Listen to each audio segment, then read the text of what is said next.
in terms of looking at it from a broader perspective to say it's an issue of equality. So in terms of equality, what is it that we have been able to do as an institution? Sometime in 2017, we initiated a flagship program which is labeled the hashtag Vote Run Lead campaign.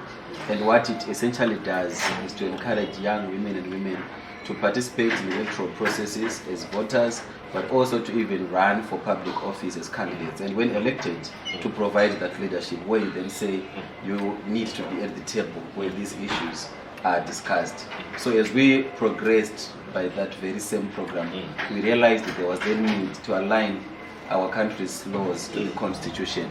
And specifically for us, through consultations with communities, what we then realized is the need is a Gender Equality Act, which is specific. True.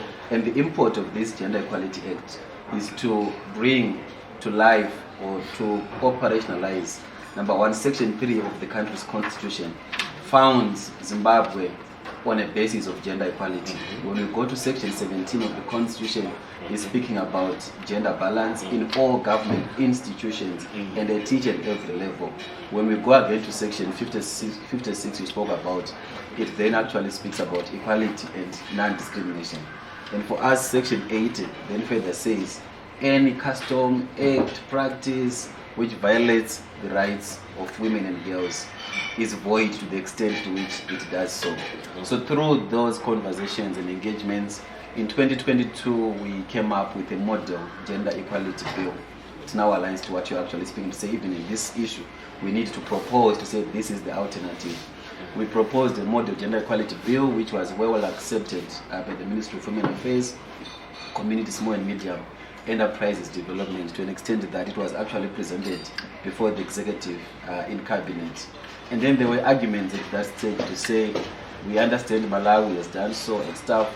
They are more sort of pro a gender equality framework than a gender equality act. So this is another struggle again, where we actually need to be able to further reach out to you, share about it and see how we can take it up. Currently, there is that opportunity for us to demand the full alignment of laws to the Constitution, and we've been engaging with the responsible minister and the Minister of Justice. Exciting to share that there is resuscitated energy to take that conversation up and carry it forward. So we shall be reaching out to you again with regards to that. And even as we consider your recommendations you have shared, for us it's really about a collective. We spoke about unity. We need to be able to do this together and say, hey, this is where we are, how do we proceed? Like you just said, 2016 I think is a bit outdated as well. The same way we're speaking about this TOP piece of legislation.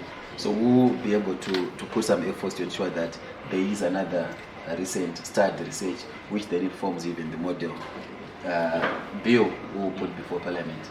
Thank you for that.